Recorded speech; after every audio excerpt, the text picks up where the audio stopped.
19, 1967, Surveyor 3 landed on the moon in a crater of Oceanus Procellarum, the ocean of storms. With Surveyor's electronic eye, we viewed the lunar surface. With its mechanical arm, we dug a small, shallow trench in the lunar soil. Now, on November 14, 1969, 31 months after Surveyor's landing, men were leaving the Earth to land on the ocean of storms. Charles Pete Conrad, Richard Gordon, Alan Bean, the crew of Apollo 12, the second manned landing on the face of the moon. Their target?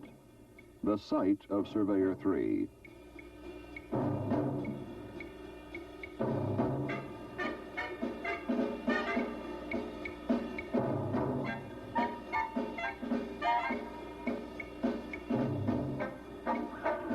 Ignition sequence start. 6, 5, 4, 3, 2, 1, 0. All engines running. Commit. Liftoff. Apollo 12 lifted off in the driving rain. Pete Conrad reports the York program is in. Tower clear. The pitch and a roll program and this baby is really going. 36 seconds later, lightning struck the spacecraft. Yeah, I don't know what happened here. We had everything in the world drop out. I'm not sure if you get hit by lightning. Fuel cell lights and AC bus light. Fuel cell disconnect. AC bus overload 1 and 2. Main bus A and B out.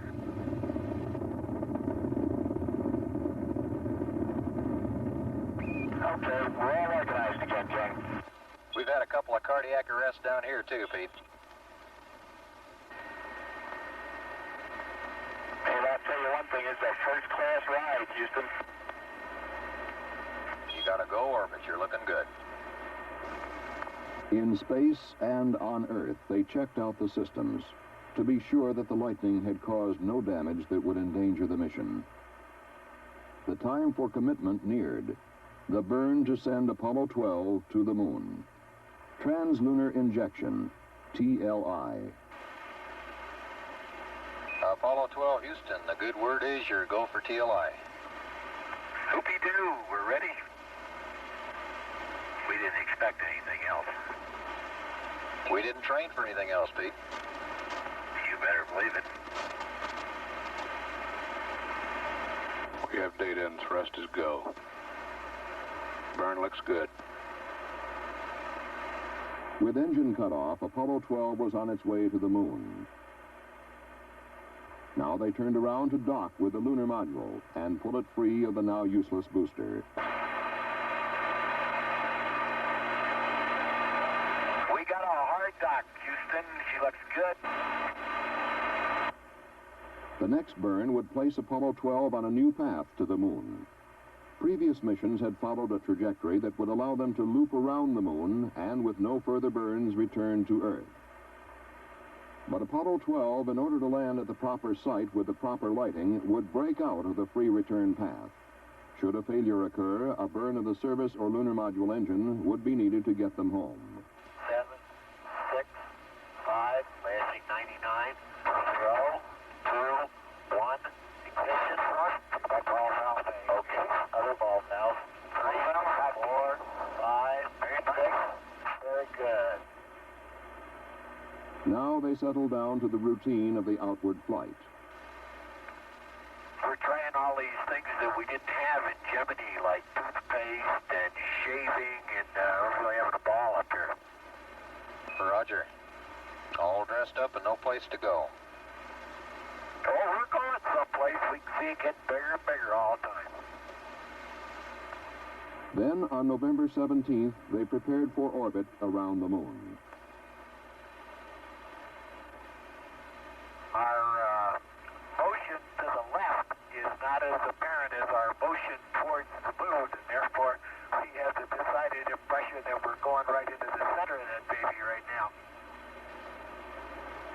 Okay, Houston, we're maneuvering to the burn attitude.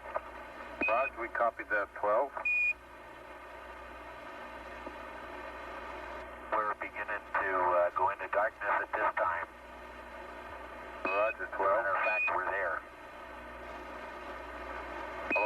Houston, you're go for LOI. Roger, Houston, go for LOI. Burn checklist is complete to -6 minutes, and we're holding a dead point. LOI, Lunar Orbit Insertion, the burn of the spacecraft rocket engine that would place Apollo 12 into orbit around the moon. With this burn occurring behind the moon, there would be no communications with the spacecraft until it came over the lunar horizon. The command module, Yankee Clipper, the lunar module, Intrepid. Apollo 12, Houston. Hello, Houston. Yankee Clipper with Intrepid in tow has arrived on time. I guess like everybody else that just arrived, all three of us are plastered to the windows looking. The next day, Pete Conrad and Alan Bean entered the lunar module, leaving Dick Gordon in the command module. Now the Intrepid and Yankee Clipper undocked and separated, preparatory to Intrepid's descent and landing on the moon. Okay, here you go again. 80.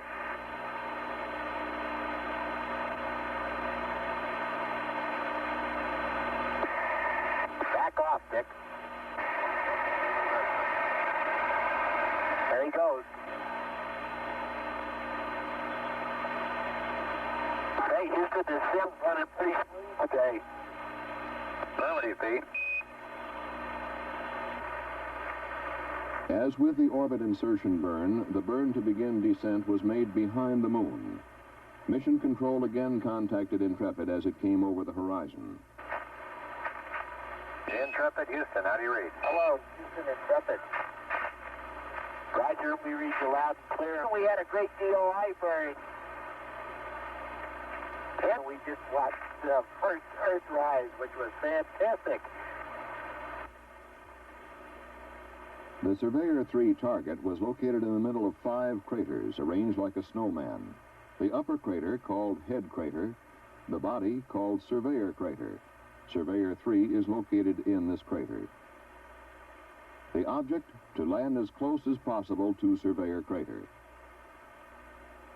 Then at 50,000 feet, Intrepid's engine fired and began the landing sequence. Okay, we're out of 19,000 feet. I got some kind of a horizon out there. I got some craters too, but I don't know where I am yet. Okay. Standby for P-64. Okay. I'm trying to cheat and look out there. I think I see my crater. Hey, baby. I'm not sure. Coming through 7. Look at P-64, Pete. P-64. Hey, there it is. There it is. Son of a gun, right down the middle of the road. Outstanding. 42 degrees, Pete. Hey, it's started right from the center of the crater. Hey, look out there. I can't believe it. Amazing. Fantastic. 42 degrees, dude. Just keep talking. Slide it in. Coming down at about 99 feet a second. You're looking good. Okay, Houston, go for landing. Over 1. Roger, okay, Roger. 40 degrees, LPD, Pete. 40 degrees. So fantastic, I can't believe it. You're at 2,000 feet. Boys on the ground do okay. 1,800 feet up, 39 degrees. 38 degrees, 36 degrees. You're 1,200 feet, Pete. Okay, 1,000 feet coming down at 30. Looks good out there, babe. Looks good. 32 degrees. You're 800 feet. 33 degrees. 600 feet. Hey, look at that crater right where it's supposed to be. Hey, you're beautiful. 240 coming down at 5. Hey, you're really maneuvering around. Yeah. Come on down, Pete. Okay. 10% fuel. 200 feet. Coming down at 3. Need to come on down. Okay. 180 feet. 9%. You're looking good. Gonna get some dust before long. 96 feet coming down at 6. Slow down the descent rate. 80 feet coming down at 4. You're looking good. 50 feet coming down. Watch for the dust. 40 coming down at 2. Looking good. Watch the dust. Coming down at 2 feet. You got plenty of gas, dude. Hang in there. 30 seconds. 18 feet coming down at 2. He's got it made. Come on in there. 24 feet. Contact light. Roger, copy contact. Pro. Yeah, pro. Okay. Storm off. Okay. I'll cycle these valves. You got your descent engine command override off. Yep. a good thing we leveled off high. Yeah. And came down, because I sure couldn't see what was underneath us once I got into that dust. It's a nice place to land. Look at those boulders out there on the horizon, Pete. Gee, me. As Conrad and Bean began preparations for their first trip of exploration, men on Earth began their attempts to fix their exact landing site. They were aided by Dick Gordon, orbiting in Yankee Clipper.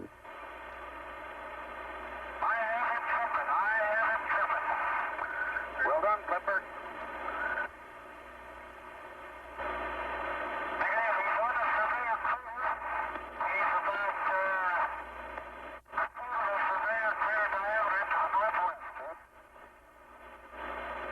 Roger.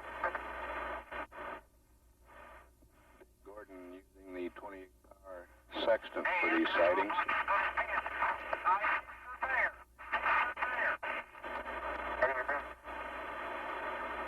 Roger, Clipper.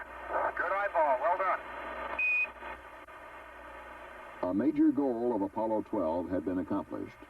For before men can engage in meaningful lunar exploration, they must be able to select a precise site and get there.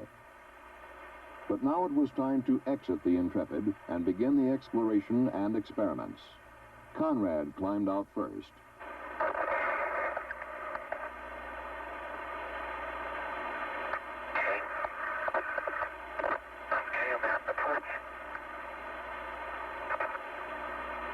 Hey, I'll tell you what we're parked next to. What? We're about 25 feet in front of the surveyor crater. That's good. That's where we want it to be. I bet you when I get down to the bottom of the ladder, I can see the surveyor. Okay.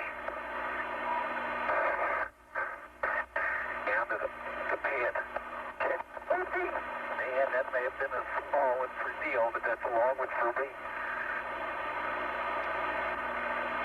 Oh, you'll never believe it. That's what I see sitting on the side of the crater. The old surveyor, huh? The old surveyor, yes, sir. Does that look neat? It can't be any further than 600 feet from here. How about that? Now, Pete Conrad collected a preliminary geological sample. I have the decided impression I don't want to move too rapidly. But I can walk quite well. Seems a little weird, I'll tell you. Don't think you're going to steam around here quite as fast as you thought you were. Hey, Al, you can work out here all day. Just take your time. Dum-da-dum-dum-dum. Dum-dum-dum-dum. Now, Al Bean left Intrepid to join Conrad on the surface of the moon. Good shape. Careful, the hatch closed here. Okay. Don't lock it.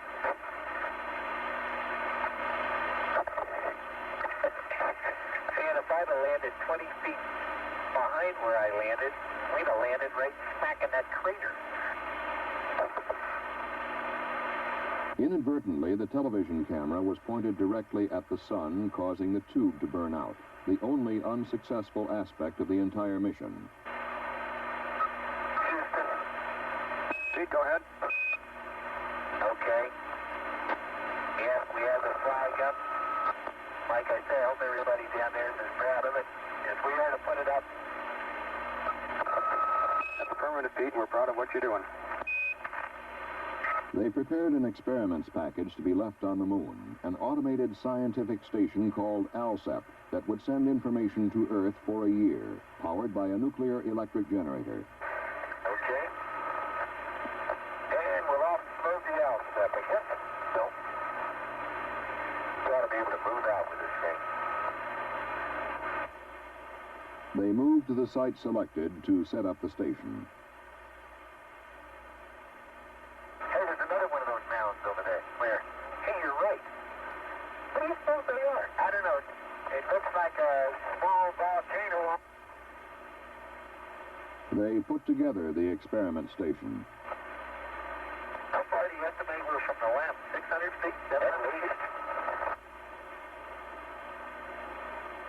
ALSEP, an acronym for Apollo Lunar Surface Experiments Package. Piece by piece, they assembled the station. Okay. I got the solar wind deployed here. The solar wind experiment, to measure atomic particles thrown off by the sun as they strike the moon. A device to measure the moon's tenuous atmosphere. A magnetometer to measure the lunar magnetic field, which would later be found to be 10 to 20 times stronger than many scientists had expected. A seismometer to measure physical properties of the crust and interior. And the data station to collect the experimental measurements and transmit them to Earth. With ALSEP deployed, Conrad and Bean began collecting geological samples. Oh, there's just a rock. Look at that. Son of a gun. I gotta have that. They drove a core tube into the surface to collect soil from various depths. Okay, I'm core tubing it right now. Still. Auger it a bit and pound it. But now it's full length. We show you're 3 hours and 7 minutes into it, into the EVA. And we'd like you back to the LEM to start the closeout in 10 minutes. That's at 3 + 1 7. Had to smoke to get back to that LEM. We're a long way.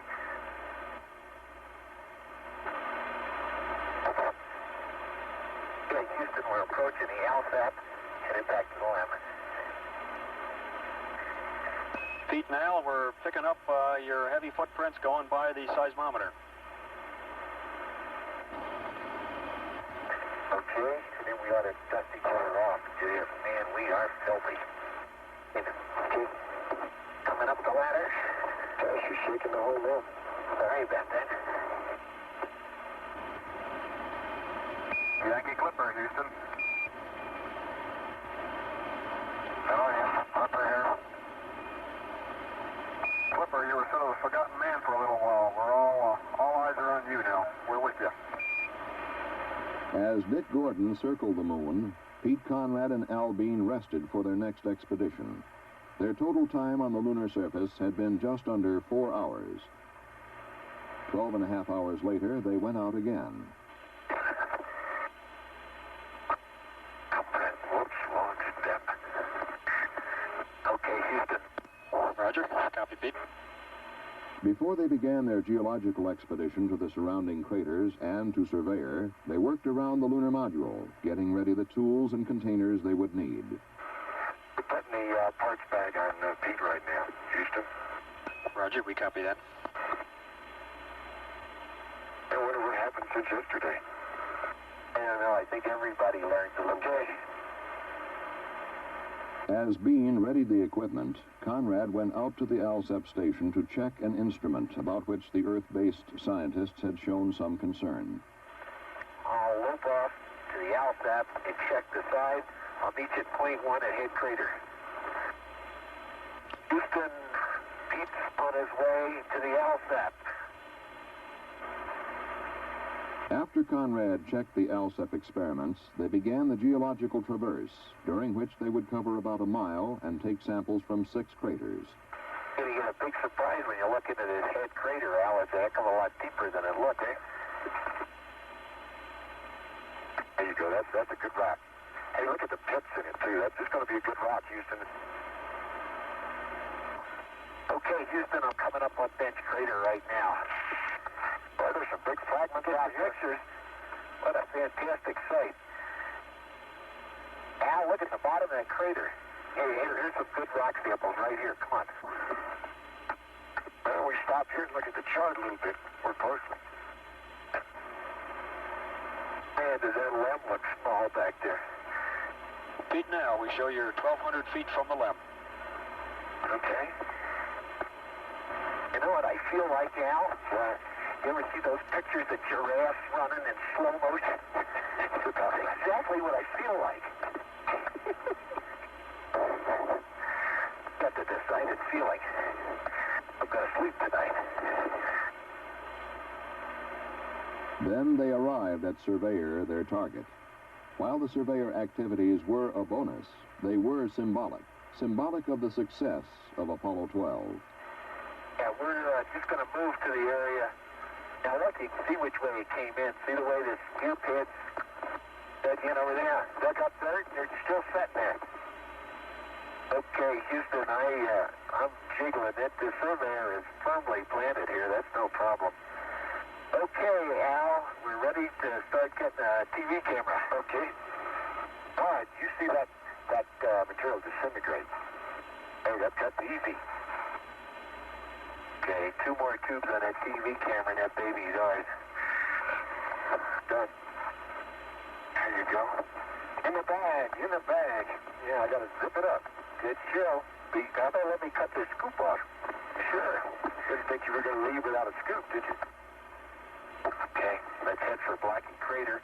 So they left Surveyor, and after a stop at the crater called Block, they were back at the lunar module, collecting the solar wind experiment, stowing the rock boxes. It's really ridiculous. I got dust all over the rock box, and I'm trying to blow it off. Bean re-entered the lunar module first. Conrad, using a transfer apparatus similar to a clothesline reel, sent the samples up to him. Then, Conrad, too, left the lunar surface. Okay.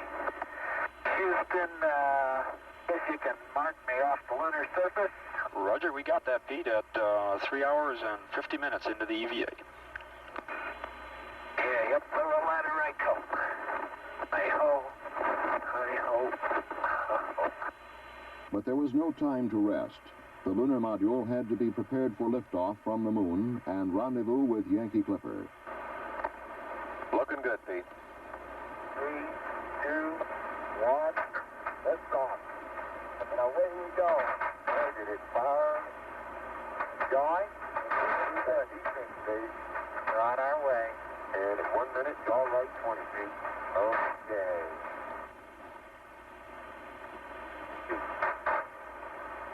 Good jumping. Everything looks good. Sure does. So they rose to their rendezvous, and from Dick Gordon and Yankee Clipper, Well, you sure look strange down there amongst all the sand dunes. All right. At half a mile, 19 feet a second. You're looking better all the time, Yankee.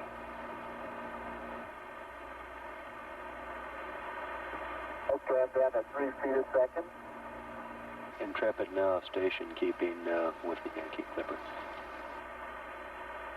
the two vehicles moved together for docking.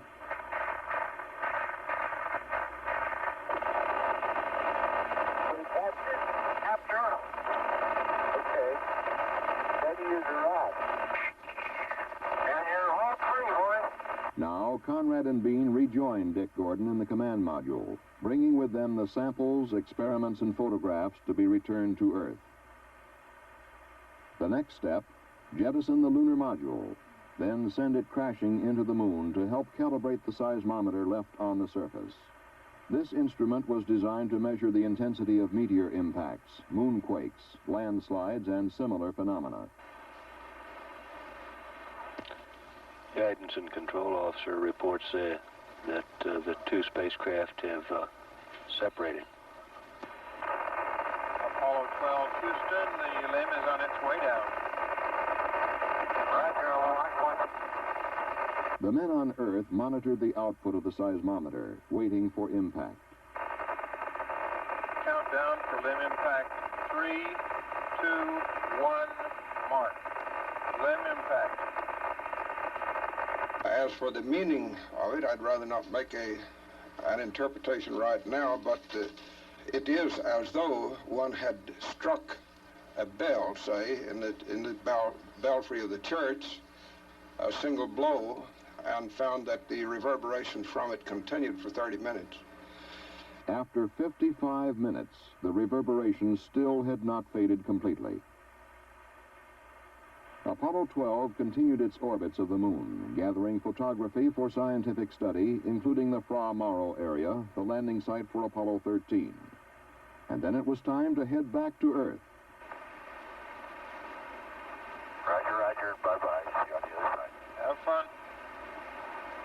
The burn to send them home would take place behind the moon.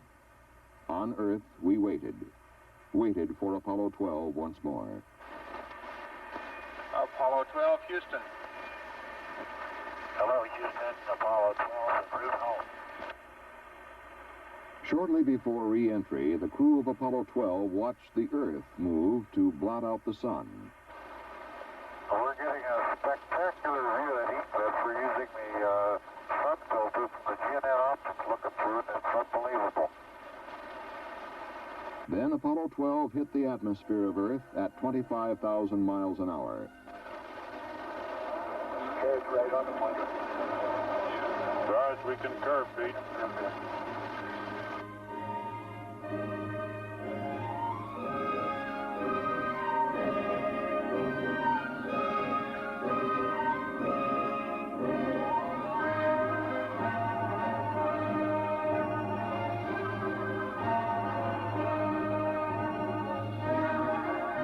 But the log of Apollo 12 does not end with splashdown. It only begins.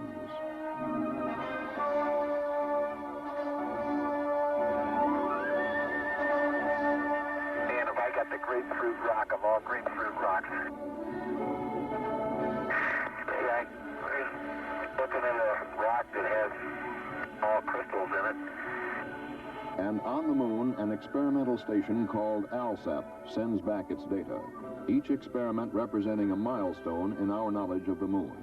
The lunar ionosphere alias side has been turned on, and I'm very happy to say is functioning perfectly. The solar wind spectrometer has been functioning, of course, since they also have been turned on. The seismic experiment, as has been reported, is functioning in all respects properly. I think it will represent a major discovery of completely unanticipated about the moon. We're going to have to throw the book away and begin over again, which seems to be the case for the moon in general. Apollo 12 was a milestone in manned extraterrestrial exploration. It achieved its pinpoint landing, as close as possible to its selected target, marked by Surveyor. It set a pace and a pattern of scientific exploration that future missions will not only follow, but will go beyond.